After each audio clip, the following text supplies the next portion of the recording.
स्थानीय निकाय चुनाव से पहले पहुंचेगा आरजे रमझाझर आपके नगर या गांव में और जनता पूछेगी सवाल ताल ठोक के।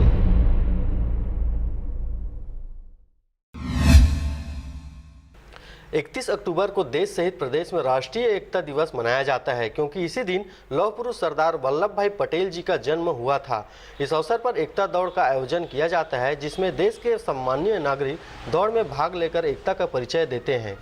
इसी कड़ी में कोरबा जिले में लौह पुरुष सरदार वल्लभ भाई पटेल के 144वीं जन्मतिथि के अवसर पर एकता दौड़ कार्यक्रम का आयोजन किया गया, जहां शासकीय अधिकारी, कर्मचारी, स्थानीय लोगों के अलावा बड़ी संख्या में स्कूली छात्र छात्राओं ने हिस्सा लिया। साथ ही एकता दिवस के अवसर पर उपस्थित सभी लोगों ने शपथ ग्रहण किया। निहारिका सुभाष चौक से जिलाधीश कार्यालय तक निकली एकता दौड़ में जिले वासियों ने बढ़ चढ़कर भाग लिया। कोरबा से अजय राय के साथ ब्यूरो रिपोर्ट, आरजे रमझाझर।